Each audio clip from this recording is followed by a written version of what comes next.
Buenos días, hermanos, buenos días, iglesia. Buenos días. Vamos a 2 Corintios 4, 17 y 18.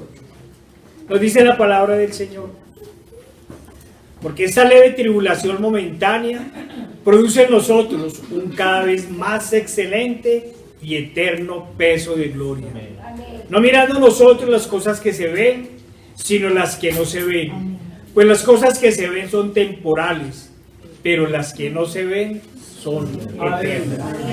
Señor Padre Santo, nuestro Dios Todopoderoso y amado, mira, Señor, te damos gracias por esta palabra, Señor. Ábranos, Señor, el entendimiento, ábrenos el corazón, Señor. Ayúdanos, Señor, a entender tu palabra, Señor, a gozarnos en ella, Padre, y a obedecerla. Nos ponemos en tus manos en el poderoso nombre de nuestro Señor Jesucristo. Amén. 2 Corintios 4, 17 y 18. Porque esta leve tribulación momentánea produce en nosotros un cada vez más excelente y eterno peso de gloria. No mirando nosotros las cosas que se ven, sino las que no se ven. Pues las cosas que se ven son temporales, pero las que no se ven son eternas. Afirma Hendriksen sobre los versículos y nos dice: Pablo no dice esta leve tribulación, sino nuestra tribulación es sin importancia. Eso es lo que significa. Desea enfatizar que toda dificultad, sea cual fuere, es cosa sin importancia.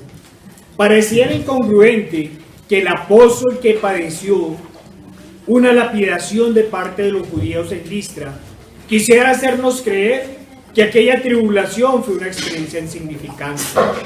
Pero no debemos perder de vista la verdadera intención de Pablo cuando contrasta lo temporal y lo eterno, lo insignificante y lo importante, la tribulación y la gloria.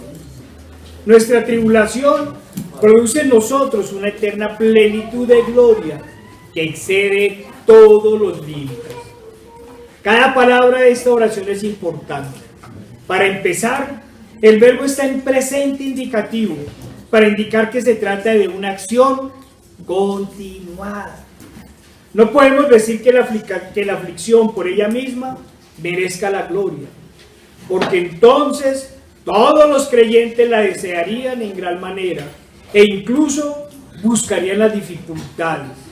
No son los creyentes, sino Dios quien permite que la aflicción visite sus vidas y por su soberana voluntad le produzca eterna gloria.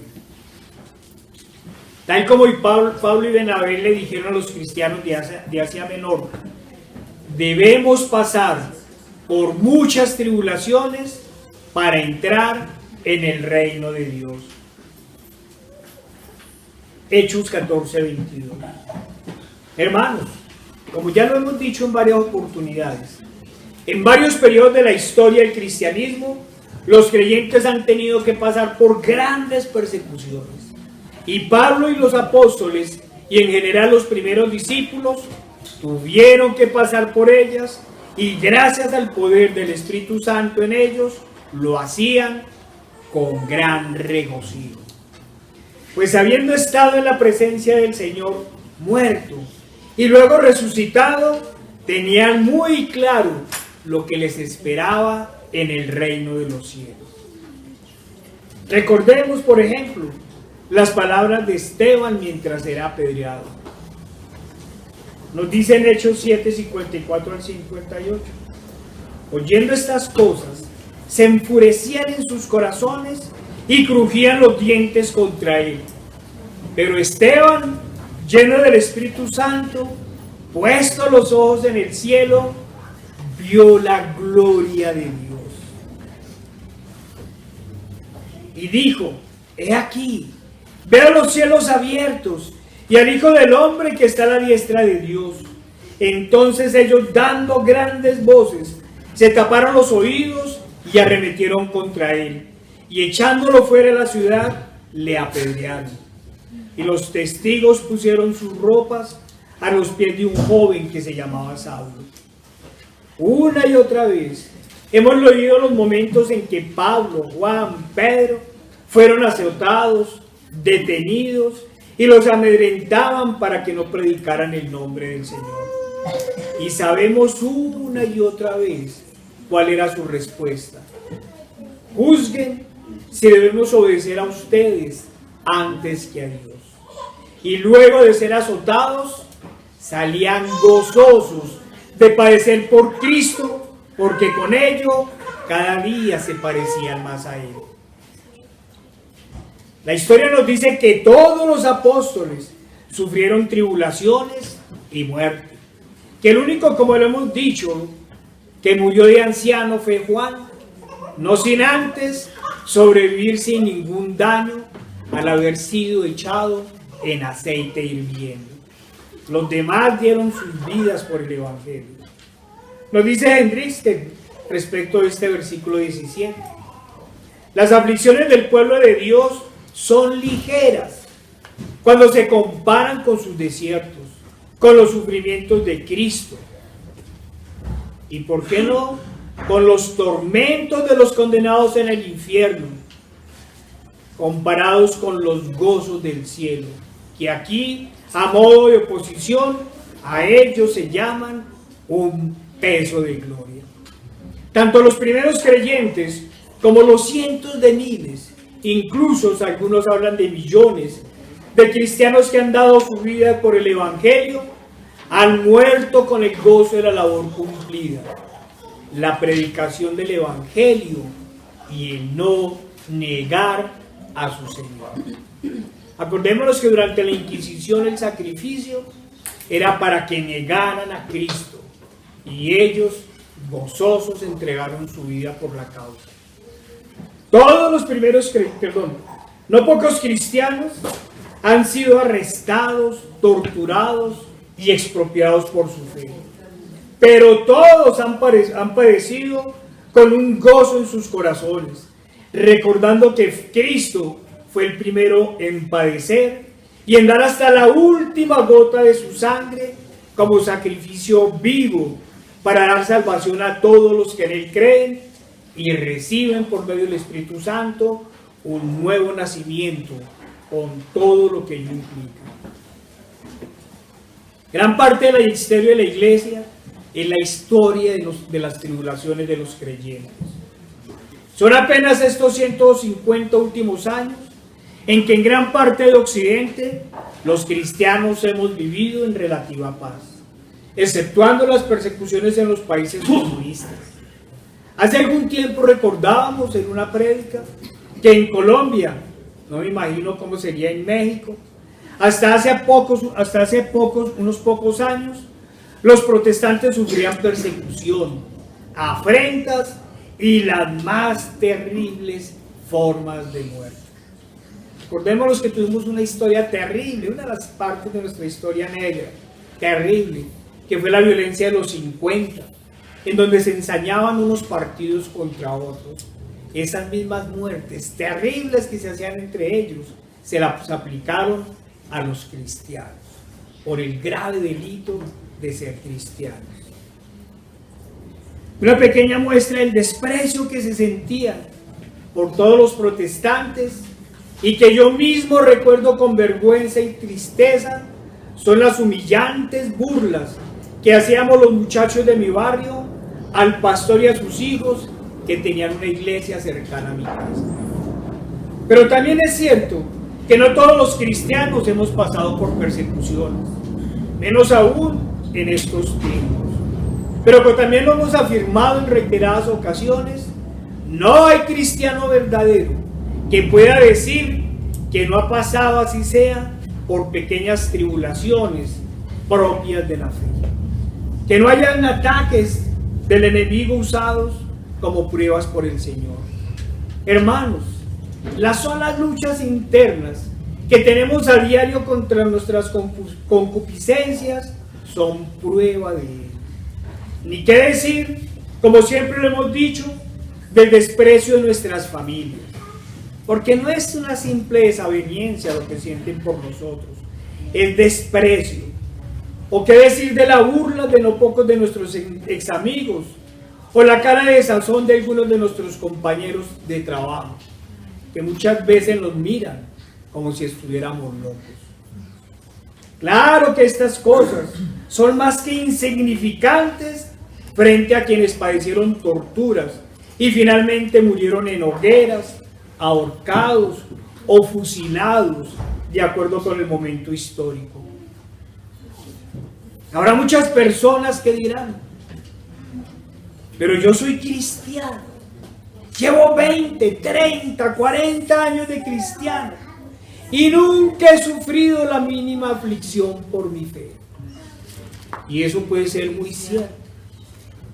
Y es aquí donde se encuentra uno de los graves problemas que tiene el cristianismo, o mejor, los que quieren caminar por el sendero de la salvación, y esa es la gran cantidad de falsos evangelios que nos han vendido. Y esta afirmación no es arbitraria, pues desde temprana edad aparecieron los vendedores de lisonjas que se enriquecían ilícitamente a expensas del evangelio, que producen en todo el sentido de la palabra falsos creyentes. Y si el ciego guiare al ciego, ambos caerán en el hoyo, dice el Señor. Por ejemplo, ya lo hemos dicho varias veces, la Iglesia Católica con sus falsas doctrinas siempre ha vendido a todos los precios indulgencias para alcanzar supuestamente el perdón de pecados. Asimismo ha inventado una supuesta salvación por obras. Durante toda su siniestra historia han manifestado que no importa que usted haya llevado toda una vida de pecado, si hace una importante donación a la iglesia, sus pecados son perdonados. Incluso mientras usted cumple en dicha sinagoga de Satanás con los sacramentos, perdónenme hermanos, con los sacramentos inventados por ellos mismos, mientras den limosnas de vez en cuando y haga una obra de caridad, sin importar la vida que usted lleve, ellos le dan la supuesta absolución. Y vamos más allá. Algunos ni siquiera van a sus ritos, pero si fueron bautizados y luego de llevar como todos una vida en pecado y mueren, entonces, según la tradición católica, irán al purgatorio, de donde su familia los podrá sacar pagando unas cuantas misas. ¿Qué persecución o qué dificultad humana puede tener una institución que envía a precios módicos a todo el mundo al cielo? Ahora pensemos en las personas que asisten o pertenecen a esas sinagogas.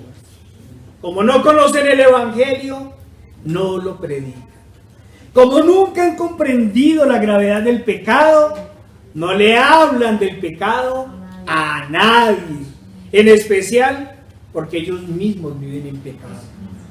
¿Qué persecución o disgusto pueden tener con otros por sus conciencias? ¿O qué luchas pueden tener contra su carne si jamás han tenido convicción de pecado? Si creen que arrepentimiento es hacer un número determinado de rezos, ¿qué aflicción pueden tener si nunca han tenido dolor alguna por sus faltas y sus pecados? Pues con sus doctrinas, el perdón de pecados lo da el cura en la confesión de oído. E incluso hay un perdón de pecados para todo el mundo, o que otorga el papado por medio de ceremonias en fechas o acontecimientos seleccionados por ellos, en lo que se conoce como indulgencias plenarias, que incluyen no solo a los incrédulos, no solo a la multitud de falsas religiones, sino incluso aún a quienes hoy persiguen a los verdaderos creyentes. Una iglesia que con toda impunidad envía a todo el mundo al cielo, ¿qué persecución puede tener? A no ser a manos de las mafias que no pocas veces han sostenido negocios con ellos. Pero las hijas del catolicismo en el protestantismo, es decir, Las falsas iglesias que se han levantado, en especial en los últimos 40 años, han ido más allá. En primer lugar, al igual que su iglesia madre, envían a todos al cielo. Se olvidan que la escritura es clara. Por cuanto todos pecaron y están destituidos de la gloria de Dios. Según estas falsas iglesias, como se ha afirmado una y otra vez, y lo seguiremos repitiendo las veces que sea necesario, dicen, solo tienes que pagar diezmos, o bautizarse, o repetir una oración, o simplemente ir de vez en cuando a la iglesia, o decirse creyentes porque hacen una oración diaria a la misma velocidad con que sus hermanos católicos se persignan. ¿En qué han ido más allá? En que se han inventado un supuesto evangelio de la prosperidad. Sé cristiano y alcanzarás la felicidad total. Sé cristiano y los problemas se irán de ti. Sé cristiano y nunca más te alcanzará la enfermedad. Sé cristiano y no padecerás el más mínimo sufrimiento. Sé cristiano, diezma, pacta, siembra y tus problemas económicos desaparecerán. Y la prosperidad económica, junto con todas las comodidades del mundo, conquistarás. Aunque en verdad sabemos que el único o los únicos que alcanzan la riqueza en estas iglesias son sus pastores. Ya de eso hemos hablado muchísimas veces. Y también hemos dicho que son tan culpables las cabras como sus pastores. Unos y otros tienen sus corazones llenos de avaricia y de pecado. Pero hermanos, vemos estas iglesias abarrotadas, llenas de gente, porque además no pocas se han convertido en verdaderos centros de entretenimiento. Unas los más parecidos a las discotecas y otras lo más parecido a un circo. En una solo falta el alcohol y en las otras solo faltan los malabaristas. Porque no se puede negar que los pastores, o mejor, que los payasos hacen de pastores. Aunque ya apareció una sinagoga de Satanás en forma de bar. Claro, en unas y otras se generan altos niveles de emocionalismo que producen verdaderos éxtasis, en donde se llega incluso al llanto y a una supuesta alegría espiritual sin igual. Y todos confunden estas emociones momentáneas, fabricadas y calculadas, con el toque o la influencia del Espíritu Santo. Blasfemias es lo que son. No podemos decir, hermanos, que no hay gente engañada en estos lugares. Eso puede ser cierto. Pero los creyentes verdaderos, los verdaderamente llamados por el Señor, prontamente saldrán de allí. Los demás seguirán entretenidos, oyendo las banalidades de su entenebrecido corazón quiere oír, el fin de los cuales será perdición, cuyo Dios es el vientre y cuya gloria es su vergüenza, que solo piensan en lo terrenal. Filipenses 3:19. A todos los mueve lo mismo, las falsas alegrías del mundo.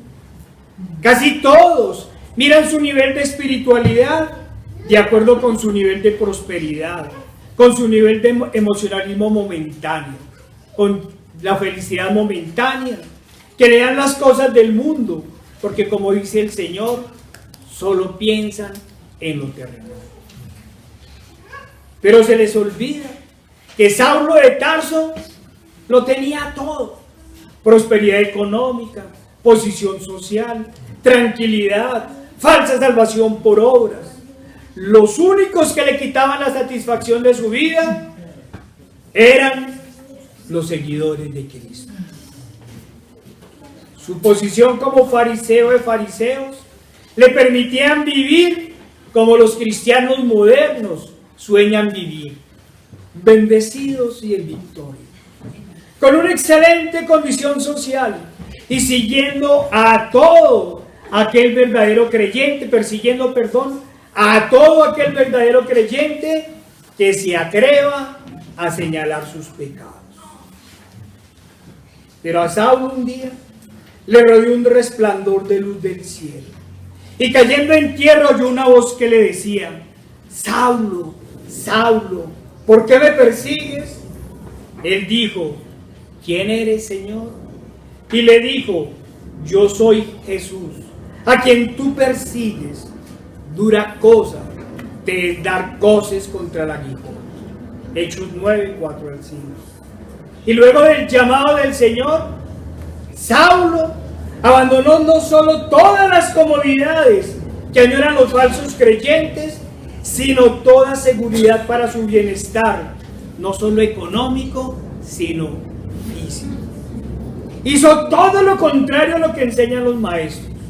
Creyó para perder toda comodidad y seguridad terrenal.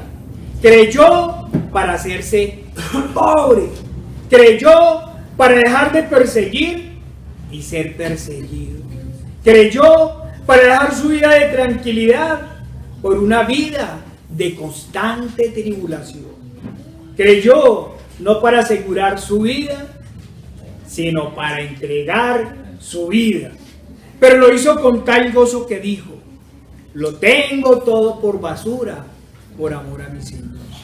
Y luego complementó: pero de ninguna manera, de ninguna cosa hago caso, ni estimo preciosa mi vida para mí mismo. Hechos 20, 24. Sí, hermanos, Pablo entregó y abandonó todo lo que muchos quieren alcanzar en la tierra. Abandonó todo lo que se ve para alcanzar lo que no se ve. Sabemos, como lo dice la Escritura, que todo esto es locura para los incrédulos y para los falsos creyentes. Para ellos es locura porque solo buscan el bienestar de sus propios vientres. Porque para ellos la felicidad es el regocijarse en las cosas del mundo. Son las satisfacciones momentáneas, sin saber que las felicidades temporales son como las flores.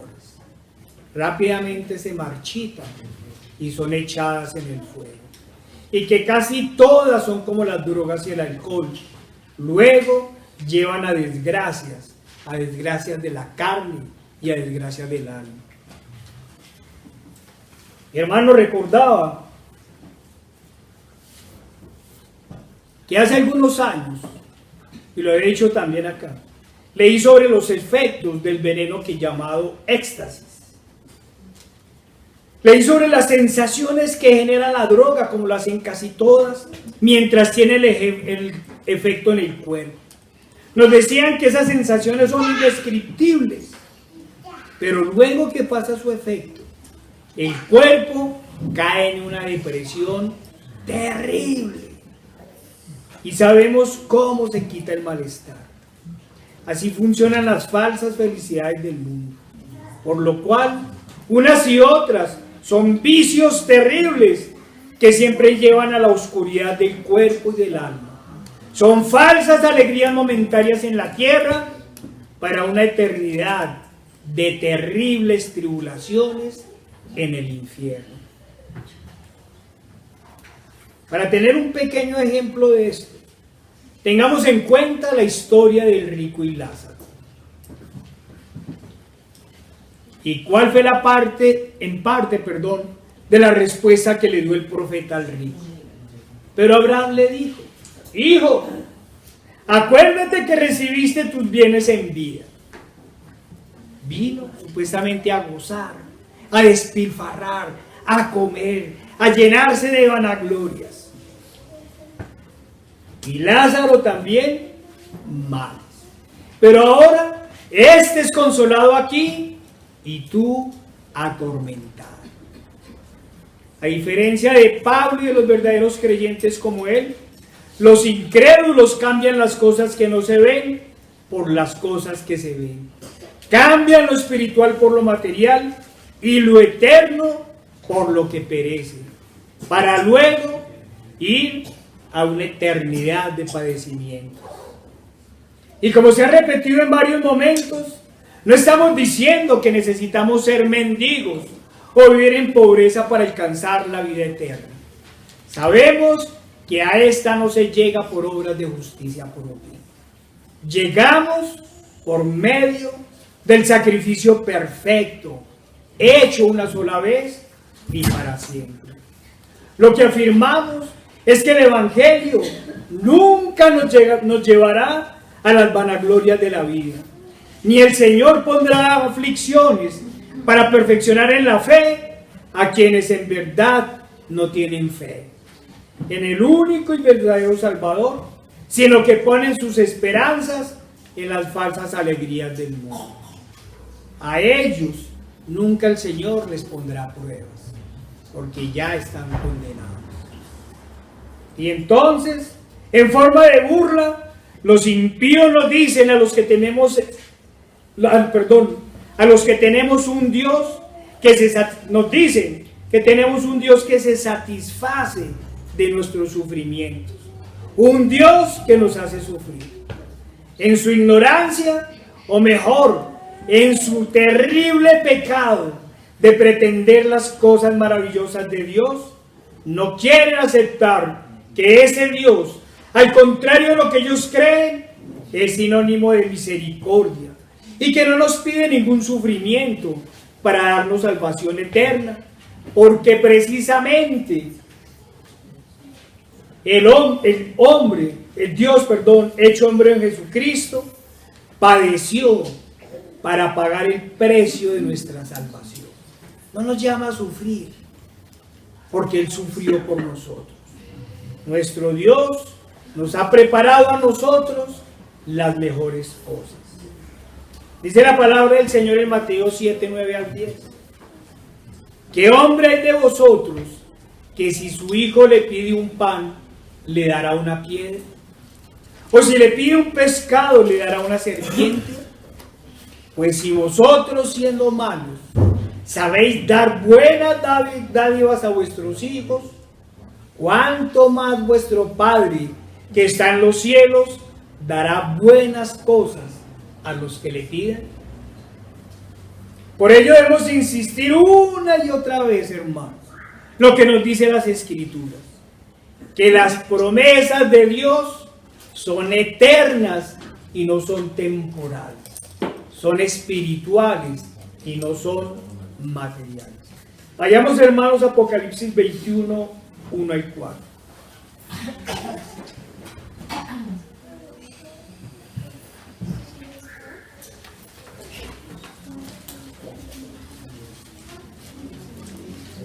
¿Qué nos promete el Señor? Dice Juan: vi un cielo nuevo y una tierra nueva, porque el primer cielo y la primera tierra pasaron y el mar ya no existía más. Yo, Juan, vi la santa ciudad, la nueva Jerusalén, descender del cielo de Dios, dispuesta como una esposa ataviada para su marido. Y oí una gran voz del cielo que decía: he aquí el tabernáculo de Dios con los hombres, y Él morará con ellos, y ellos serán su pueblo, y Dios mismo estará con ellos como su Dios. Enjugará Dios todas las lágrimas de los ojos de ellos, y ya no habrá muerte, ni habrá más llanto, ni clamor, ni dolor, porque las primeras cosas pasaron. Ya hace rato que no releíamos esta cita, hermanos. Hermanos, lo que tenemos acá, en nuestro caso, en esta tierra, lo que tenemos los cristianos es una verdadera lucha espiritual. Tenemos una lucha entre la luz y las tinieblas, una lucha de los incrédulos y los falsos creyentes que no ven porque sus pecados y sus orgullos los han cegado. ¿Acaso buscamos nosotros nuestra satisfacción personal? ¿Acaso buscamos las vanaglorias de la vida? La respuesta es clara. Y por el contrario, como nos lo pide el Señor, nos negamos a nosotros mismos porque solo buscamos una cosa: agradar a quien lo dio todo por nosotros, agradar a quien dio vida estando nosotros muertos en delitos y pecados. Pero nosotros sabemos que al Señor no lo agradamos porque pasemos tribulaciones o porque sintamos aflicciones. Al Señor le agradamos si obedecemos sus mandamientos y viviendo en el bien hacer. Así agradamos al Señor. Al Señor lo agradamos si lo amamos, porque Él nos amó primero.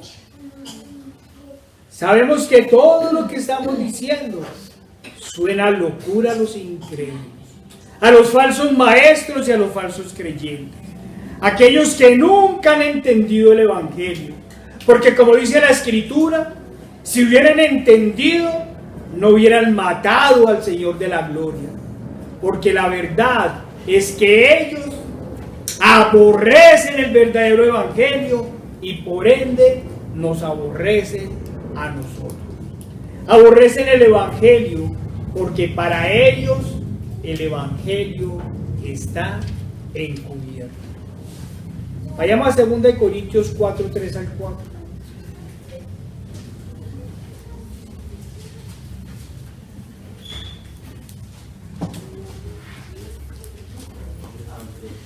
Nos dice la Escritura: pero si nuestro Evangelio está aún encubierto, entre los que se pierden está encubierto, en los cuales el Dios, sea su Dios, el Dios de este siglo, cegó el entendimiento de los incrédulos para que no les resplandezca la luz del Evangelio, de la gloria del Cristo, el cual es la imagen de Dios. ¿Qué nos está diciendo la Escritura, hermanos? Que todos ellos tienen el mismo Dios. Incrédulos, falsos creyentes, falsos maestros, comparten el Dios de este siglo.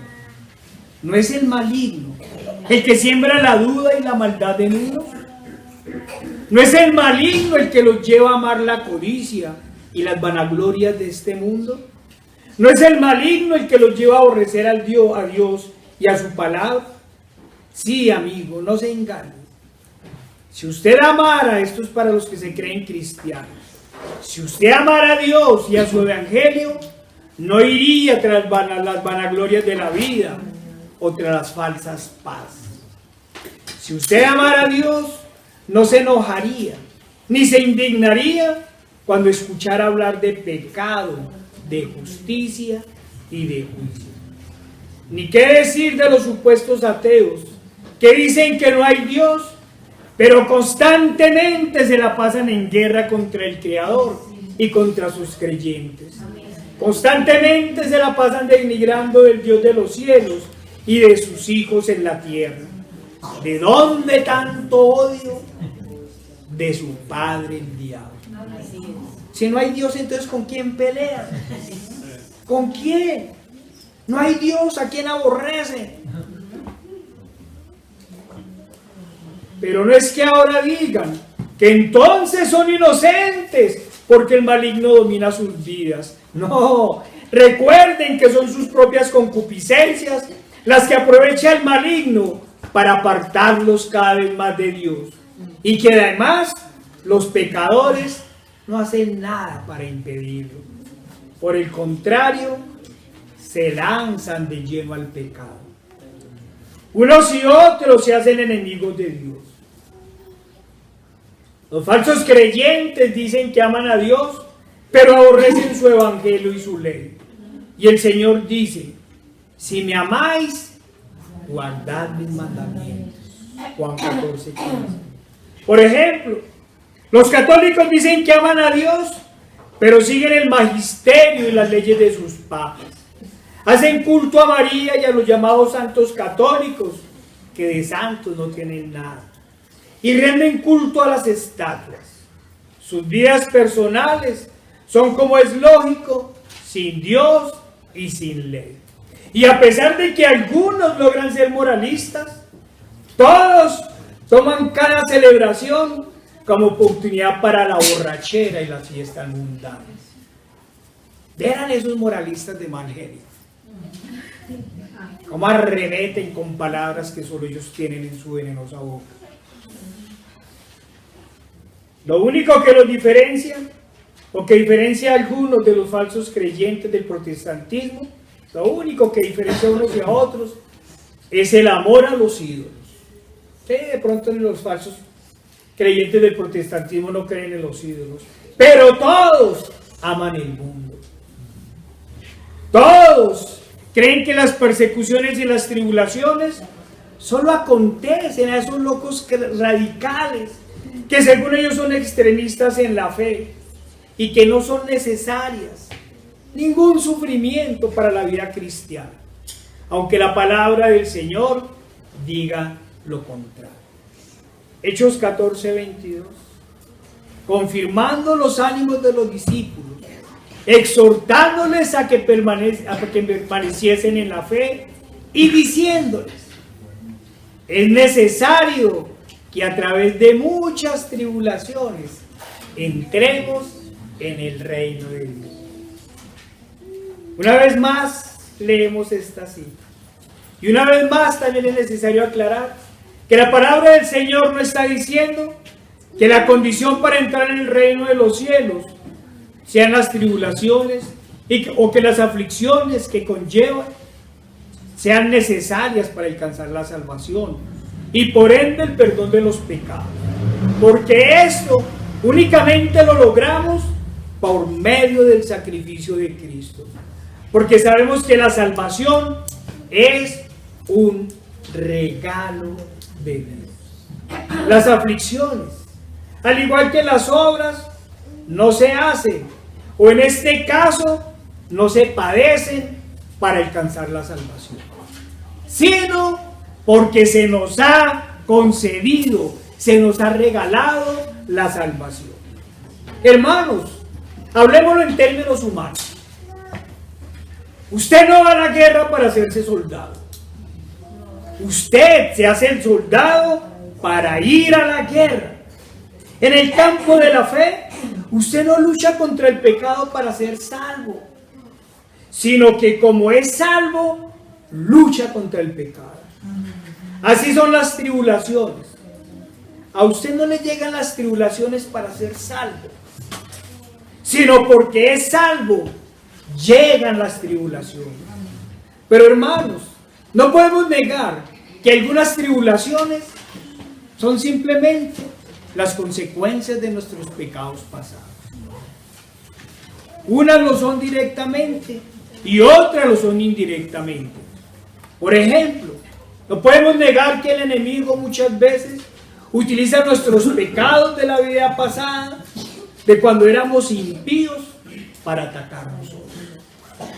O incluso las dificultades que pasamos hoy son las consecuencias de nuestros pecados pasados. Pero tenemos que afirmar que las verdaderas tribulaciones, esas que nos perfeccionan espiritualmente, son por la causa de Cristo.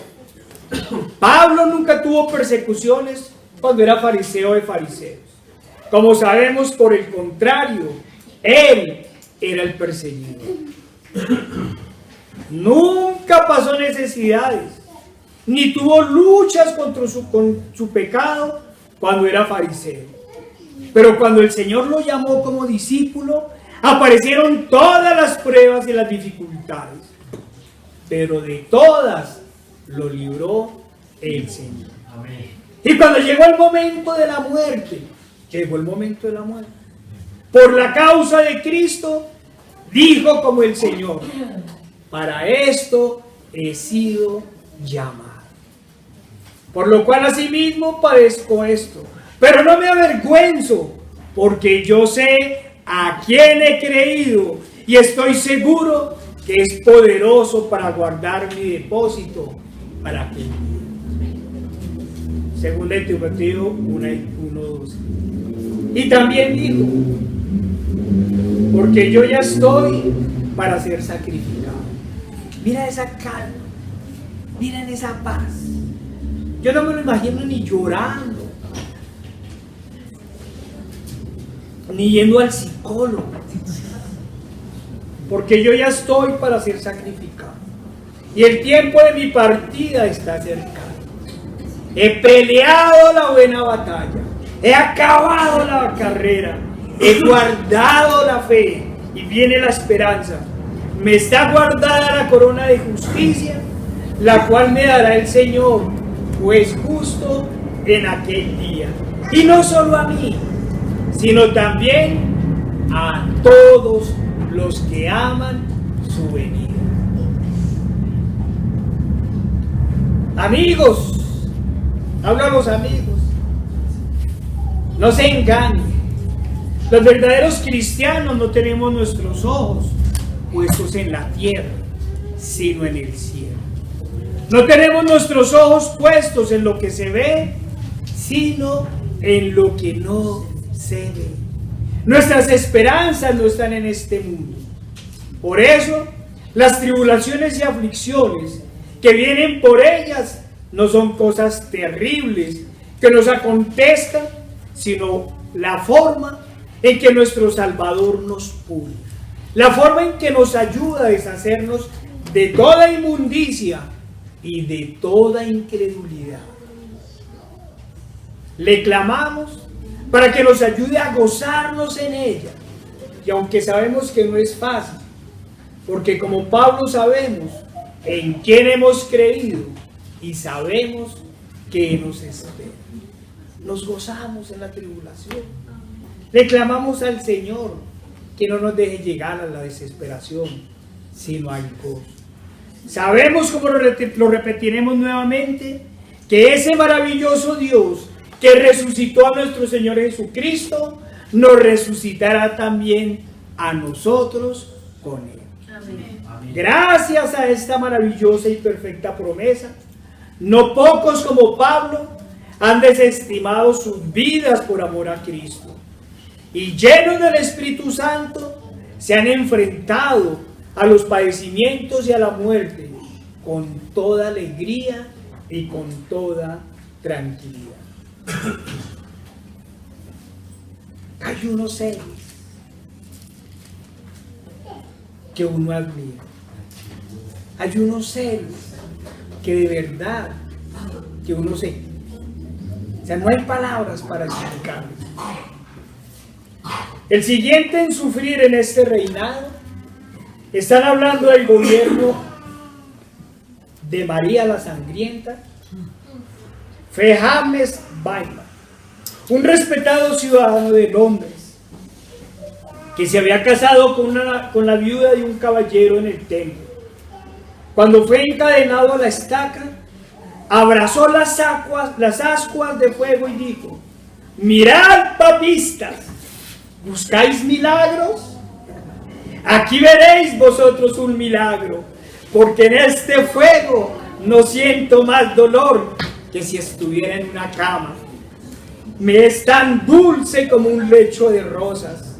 Y así entregó su alma en manos del Redentor.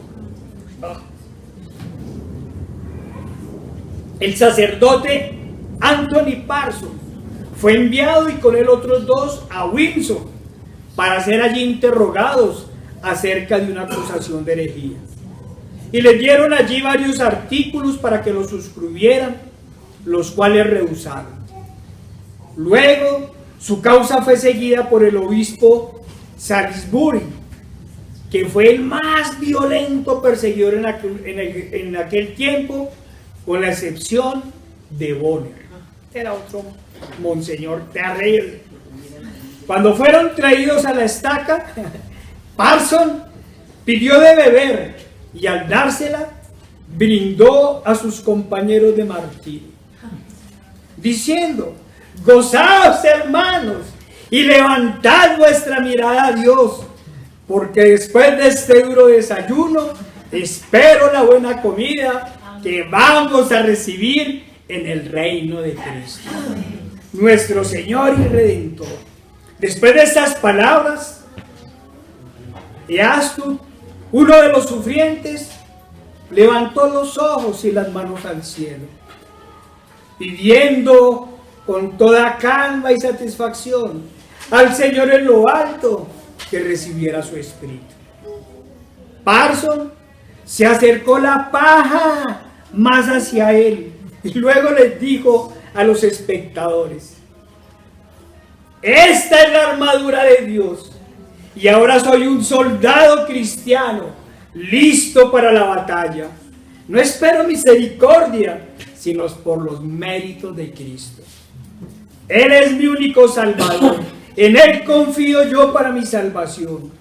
Pero después de esto encendieron las hogueras que quemaron sus cuerpos, pero que no pudieron dañar sus almas preciosas e inmortales. Poco después, al enterarse el cardenal Beato, arzobispo de San Andrew, que el señor Wishart estaba en la casa del señor Cobu de Ormison, pero perdónenme, están hablando de unos lugares, le pidió al regente que lo hiciera prender. A eso accedió el regente tras mucha insistencia y muy en contra de su voluntad. Como consecuencia de esto, el cardenal procedió de inmediato a juzgar a Wishart, presentándose no menos de 18 artículos de acusación en su contra. El señor Wishart respondió a los respectivos artículos con tal coherencia de mente y de una manera tan erudita y clara que sorprendió en gran manera a los que estaban presentes. Acabado el interrogatorio, y todavía dicen que la Inquisición, todo el mundo tenía derecho. El arzobispo intentó convencer al señor Wishart para que se retractara, pero este estaba demasiado firme y arraigado en sus principios de fe y demasiado iluminado por la verdad del Evangelio para que lo pudieran mover en lo más mínimo. A la mañana de la ejecución le vinieron dos frailes de parte del cardenal. Uno de ellos le vistió de una túnica de lino negro. El otro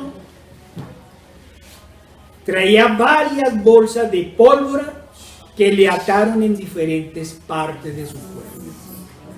Tan pronto como llegaron a la pira, el verdugo le puso una cuerda en el cuello y una cadena en la cintura, con lo cual él se puso de rodillas, exclamando: ¡Oh Salvador del mundo!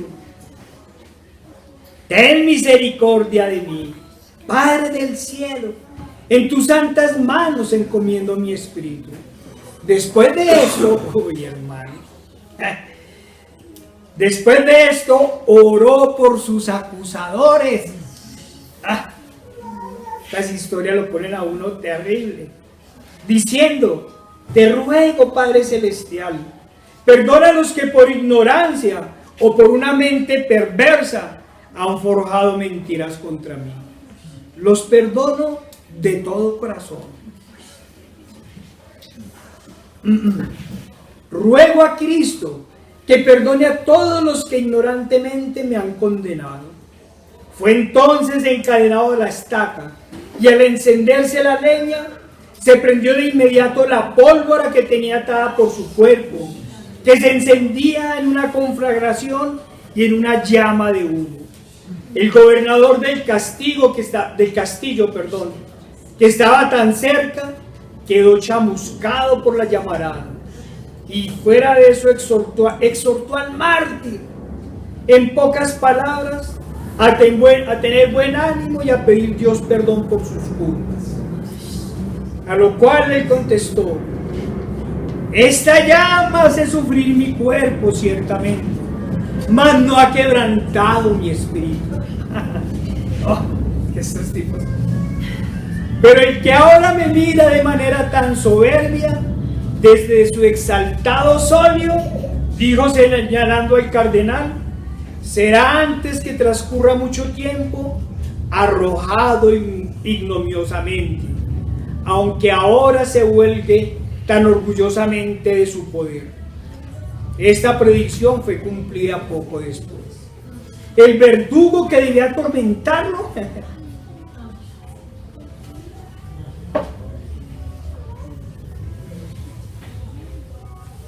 se puso de rodillas y le dijo: Señor, os ruego que me perdonéis, porque no soy culpable de vuestra muerte. Él le dijo: ven aquí. Cuando se hubo acercado, le besó la mejilla y le dijo: esto es una muestra de que te perdono. Te perdono de corazón. Cumple tu oficio. Y entonces fue puesto en el patíbulo y colgado y reducido a cenizas. Cuando la gente vio aquel suplicio, no pudieron reprimir lastimeras lamentaciones y quejas por la matanza de aquel hombre. Amigos, no se sorprendan ni se aterren de estas historias, ni en su ignorancia las malinterpreten, porque en verdad esto que es para ustedes aterrador, y rogarán en su interior que no les acontezca, y tranquilos, que en sus pecados y delitos nunca les acontecerá, a no ser por ser malvados. Para nosotros son fuente de inspiración. Aquellos que para ustedes son locos, que debieron salvar su vida negando al Salvador, para nosotros son un gran ejemplo de vida. Amén. Unos héroes dignos de imitar. Ellos dieron su vida con toda tranquilidad, porque no pusieron los ojos en lo que se ve, sino en lo que no se ve. Pusieron sus esperanzas en las cosas celestiales y no en las terrenales. Pusieron sus ojos en las cosas eternas y no en las perecederas. Porque esta leve tribulación momentánea produce en nosotros un cada vez más excelente y eterno peso de gloria. Mirando nosotros las cosas no mirando nosotros las cosas que se ven, sino las que no se ven. Pues las cosas que se ven son temporales, pero las que no se ven son eternas. Sabemos, hermanos, que son tribulaciones temporales y que además nuestro Salvador nos fortalece para enfrentarlas. Y a pesar de que a veces nos afligen, no nos quedamos en la aflicción. No nos quedamos en el dolor ni en las dificultades que vemos, sino que vamos más allá. Vamos a lo que no vemos, pero que es seguro y eterno. Vamos a las promesas de nuestro Salvador para recibir en Él la salvación eterna y en Él la resurrección de los muertos. Y como nuestras esperanzas están en la Jerusalén celestial, en compañía de muchos ángeles para dar gloria y adorar a nuestro Salvador, aborrecemos las vanaglorias de esta vida y esperamos en el Señor poder decir como Pablo: lo tenemos todo por basura por ganar a Cristo. No podemos negar que por estas cosas los impíos se podrán burlar de nosotros, porque creen que porque no amamos el mundo como ellos lo aman, somos infelices. ¡Oh! Si supieran nuestro gozo de vivir en Cristo, alejados del pecado y de la inmundicia.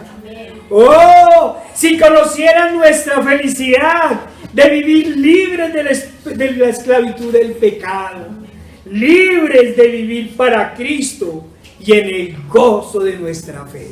Amén. Amigos, y a los pocos amigos, queremos decirles que la tribulación más terrible, más dura, más cruel, no tiene comparación con un solo segundo que pasemos en el cielo. Ese mismo lugar maravilloso que nos ha prometido nuestro Salvador y por el cual Él sufrió la más grande tribulación jamás vista, para que nosotros estemos allá con Él en el día postrero. Recordemos que el justo pagó por el injusto. Quien no cometió pecado pagó por los pecadores. El autor mismo de la vida dio su vida por los escogidos. Pero también quiero recordarle a los incrédulos y a los falsos creyentes que todas sus alegrías momentáneas que les da el mundo no valen las aflicciones y el sufrimiento de estar un solo segundo en el infierno. No lo vale.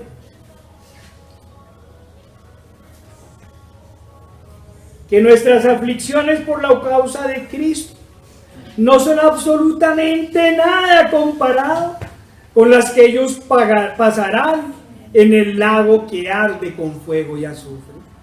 Nuestras tribulaciones, de las cuales pedimos al Señor no que nos las ponga, sino que nos ayude a gozarnos en ellas, no son nada comparadas con un microsegundo pasado por ellos en el infierno. ¿Cuánto más será el sufrimiento de ellos durante toda una eternidad? Y aunque los incrédulos se extrañen, les queremos informar que sabemos y tenemos claro que el Señor permite e incluso nos da las tribulaciones. Y por eso decimos como Job, ¿qué? ¿Recibiremos de Dios el bien y el mal no lo recibiremos? Tenemos claro que todo viene de Dios. Y sabemos que en el Señor hasta lo malo obra para bien. Tenemos claro que el Señor nos prueba como el oro en el fuego. Así que hermanos, sí, tu hermano, tú, que aún contiendes con Dios por las pruebas, recuerda que lo único que está haciendo el Señor es purificándote, limpiándote de tus inmundicias, para que afianzando tu fe en el Salvador, puedas por medio de Él entrar al cielo de la eternidad. Claro que hay unas cosas que nuestra mente humana limitada y pecadora no entiende, pero debes tener cuidado, hermano, cuidado. No sea que el Dios de este siglo te esté cegando para impedirte alabar al Señor en todo momento. Cuidado, hermanos. Cuidado, hermanos. Porque el enemigo puede poner dudas en tu corazón y que en lugar de adorar a Dios en cada tribulación comiences a contender contra tu Hacedor. ¿Y quién ha contendido con Dios y le ha ido bien? Pero debes tener cuidado, perdón hermanos, cuidado hermanos, con esas raíces de amargura que por lo contrario no te acercan a Dios, sino que lo contaminan todo. En lugar de contender, acepta la soberanía de Dios y pide que te dé paz y gozo en las dificultades, estando seguro que cuando venga lo perfecto, comprenderás en el Señor toda la situación. Cuando estemos en su presencia, nos reiremos y diremos: ay Señor, ahora sí entiendo, Señor, las tribulaciones, ahora sí entiendo las aflicciones, Señor. Oh, hermano, es que usted, dicen algunos, perdón, hermano, es que usted no sabe lo que me ha pasado y no ha entendido lo que sufre mi corazón. Sí, eso es cierto. Pero el Señor lo sabe. Por eso, entrégale a Él tus preocupaciones y tus dolores, que Él es nuestro sanador. Y confiando en Él, te concederá su espíritu para que tu corazón y tu alma puedan componer canciones tan maravillosas como esta en medio de la aflicción y la tribulación. De paz inundada mi senda esté, o cúbrala un mar de aflicción. Cualquiera que sea mi suerte diré, estoy bien, tengo paz, gloria a Dios. Oh. Estoy bien, gloria a Dios. Tengo paz en mi ser, gloria a Dios. Ya venga la prueba o me tientes a tal, no me amengua mi fe ni mi amor, pues Cristo comprende mis luchas, mi afán, y su sangre obrará en mi favor. Estoy bien, gloria a Dios. Tengo paz en mi ser, gloria a Dios. Feliz yo me siento al saber que Jesús libróme de yugo opresor. Quitó mi pecado, mire la preocupación de él. Quitó mi pecado, clavólo en la cruz. Gloria demos al buen Salvador. Estoy bien, gloria a Dios. Tengo paz en mi ser, gloria a Dios. La fe tornaráse en gran realidad al irse la niebla veloz. Desciende Jesús con su gran majestad. Aleluya, estoy bien con mi Dios. ¿Ah? Recordemos, hermanos, se ha vuelto muy llorón, hermano. No.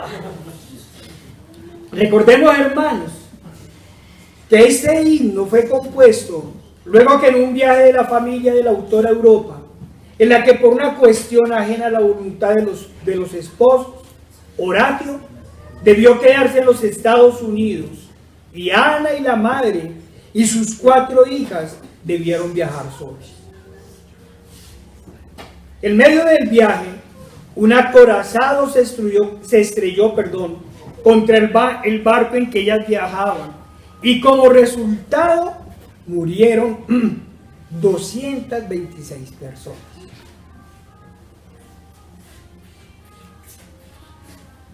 Entre ellas, las 4 hijas del matrimonio,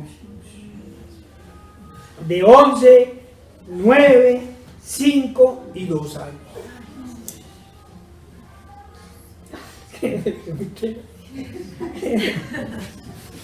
Dicen los testigos que la niña mayor, en medio del caos, gritó a voz en cuello: no teman, el mar es suyo, él lo hizo.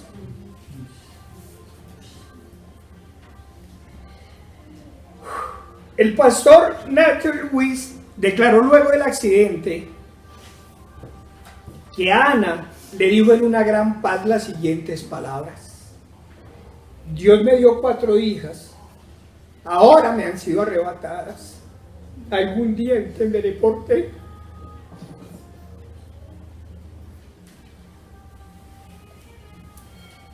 Ningún cuerpo fue rescatado, y ante los graves sucesos, 9 días después del accidente, y apenas lograron llegar a tierra luego del rescate, Ana escribió a su esposo: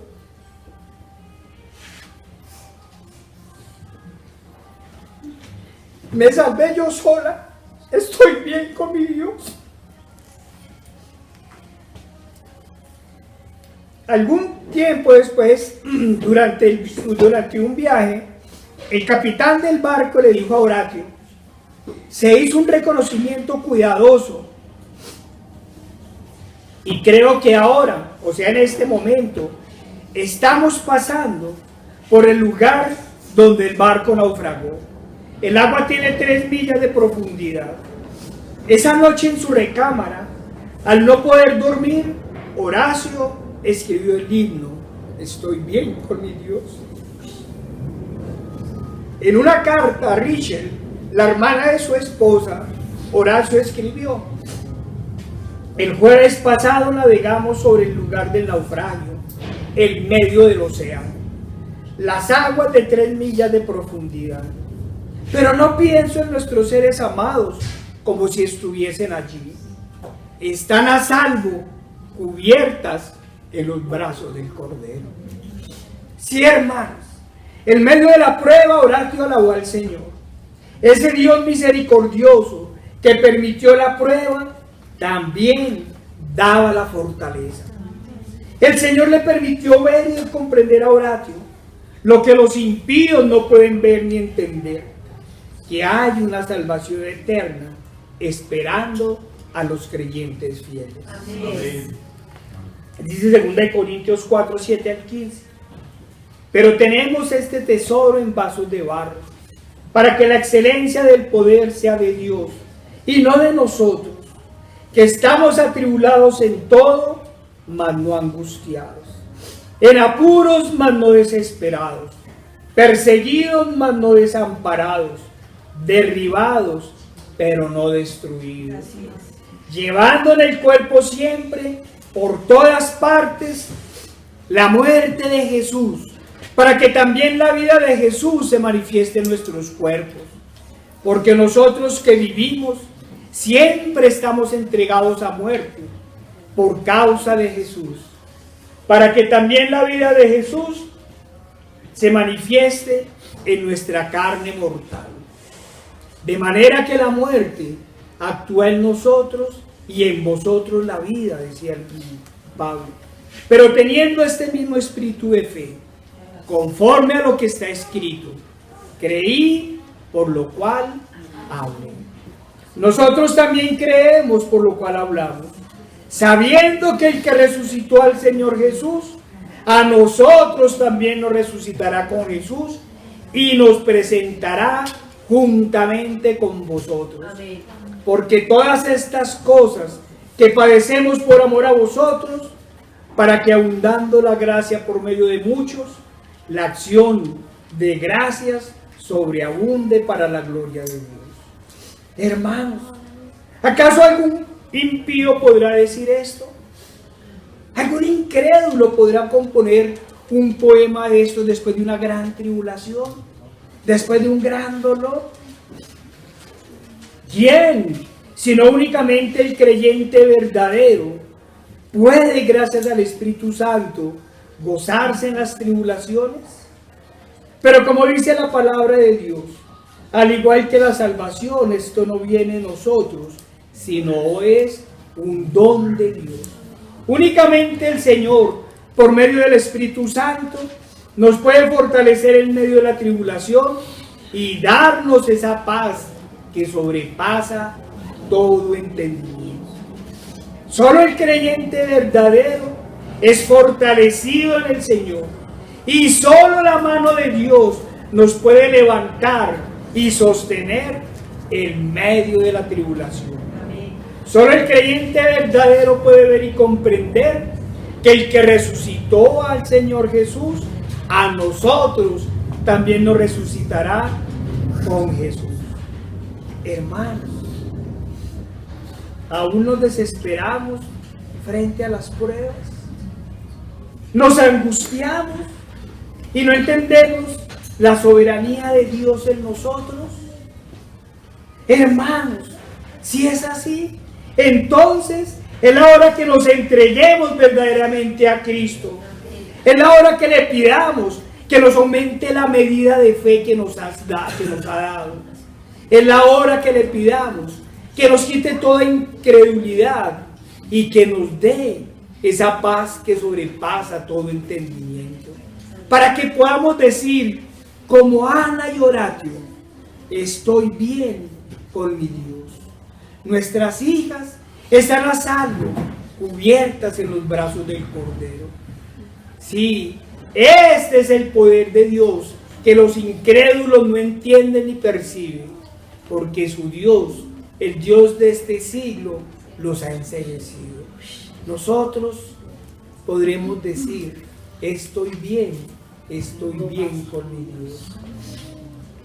Es cierto que Dios da la llaga, pero también nos da la medicina.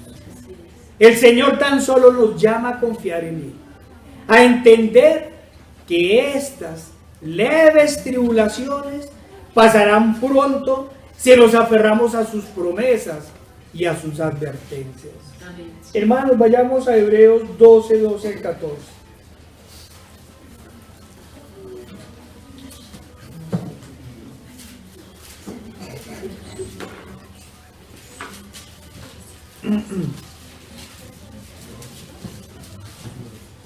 Dice la palabra del Señor: por lo cual, levantad las manos caídas y las rodillas paralizadas, y haced sendas derechas para vuestros pies, para que lo cojo no se salga del camino, sino sea sanado. Seguid la paz con todos, y la santidad, sin la cual nadie verá al Señor. Mirad bien. Aquí viene la advertencia. No sea que alguno deje de alcanzar la gracia de Dios, que brotando alguna raíz de amargura os estorbe, y por ella muchos sean contaminados. No sea que haya algún fornicario profano como Esaú, que por una sola comida vendió su primogenitura. Porque ya sabéis que aún después, deseando heredar la bendición, fue desechado, y no hubo oportunidad para el arrepentimiento, aunque la procuró con labios.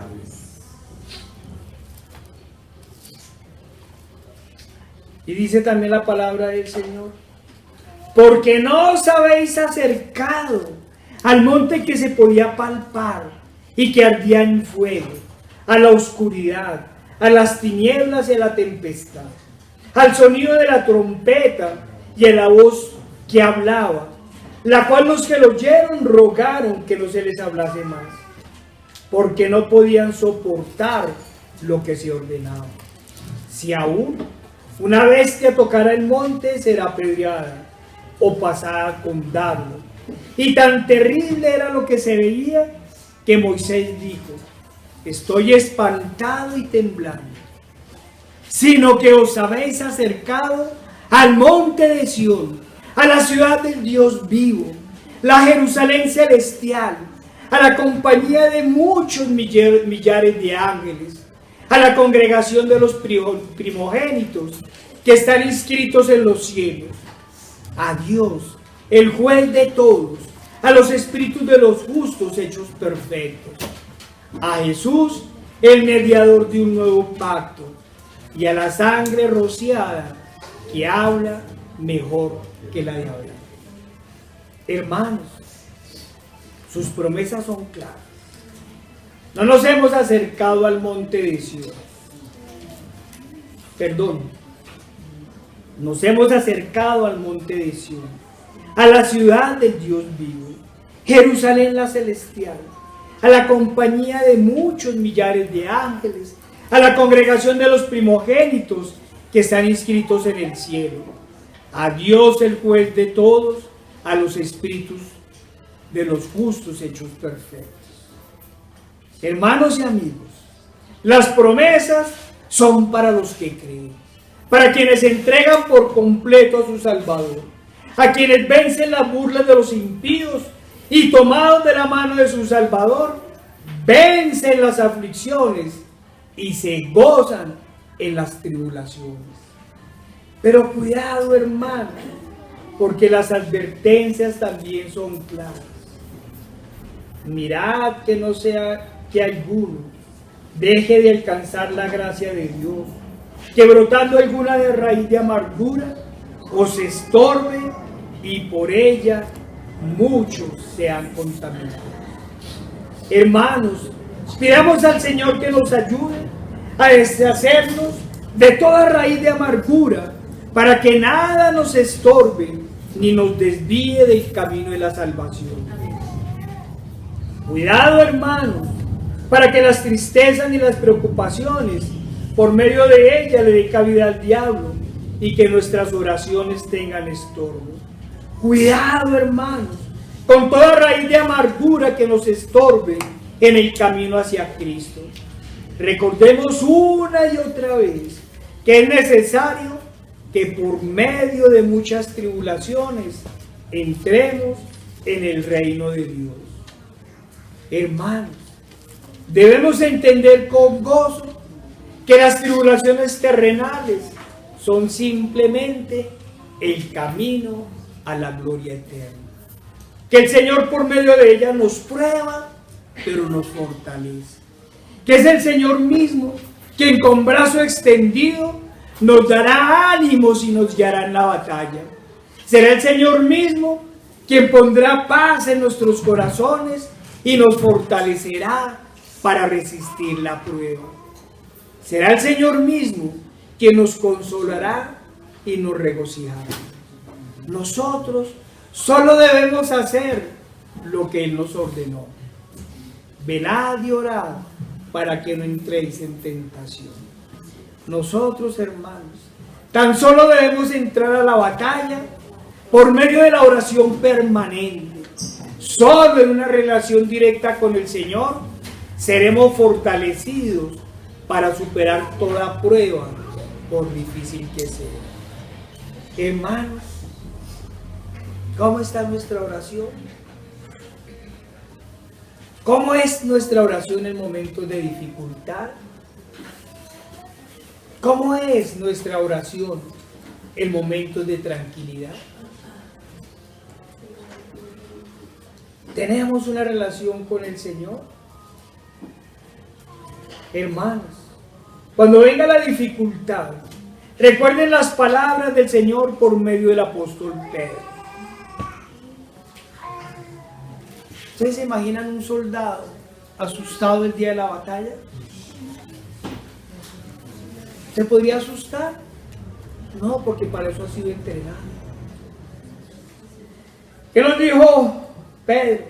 Amados, no os sorprendáis del fuego de prueba que os ha sobrevenido, como si alguna cosa extraña os aconteciere, sino gozaos por cuanto sois participantes de los padecimientos de Cristo, para que también en la revelación de su gloria os gocéis con gran alegría. Primera de Pedro 4, 12 y 13.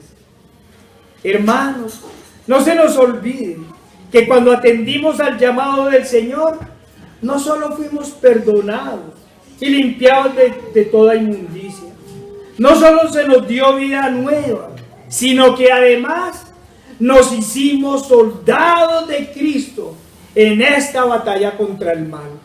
Por eso el Señor nos llama a vestirnos de toda la armadura de Dios, para que podáis estar firmes contra las acechanzas del diablo, recordando que esta no es una lucha contra carne ni sangre, sino contra potestades, contra huestes de maldad, que se combaten por medio de la palabra de Dios, con la fe y tomados de la mano de su Espíritu.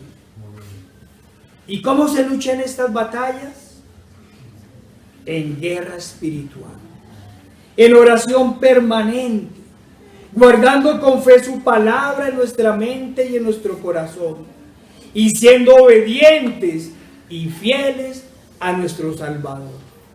Hermanos, estemos pronto a la batalla, combatiendo a diario contra el pecado y la maldad, combatiendo a diario contra las dudas del corazón, para que con gran fe pidamos fortaleza cada vez que se avecinen las pruebas o estemos pasando por ellas, para que podamos decir siempre, siempre, porque esta leve tribulación momentánea produce en nosotros un cada vez más excelente y eterno peso de gloria, no mirando nosotros las cosas que se ven, sino las que no se ven, pues las que se ven son temporales, pero las que no se ven son eternas. Señor Padre Santo, nuestro Dios Todopoderoso y amado, ayúdanos, Señor, a ver esas cosas eternas, Señor. Danos, Señor, luz. Danos ojos espirituales, Señor. Danos tu Espíritu, Señor, para que en el momento de la batalla, Señor, ay, Padre, no desistamos. Para que en el momento de la batalla no desesperemos, Señor, sino que podamos, Señor, ir a la guerra gozosos, Señor, para que podamos estar gozosos en la tribulación, para que cuando nos ataque Satanás, Señor, podamos con gozo, Señor, hacer la guerra y en tu nombre triunfar. Padre, llénanos de ti, llénanos de tu Espíritu, Señor, no nos sueltes, levántanos y guíanos, Señor, te lo pedimos en el poderoso nombre de nuestro Señor Jesucristo. Amén.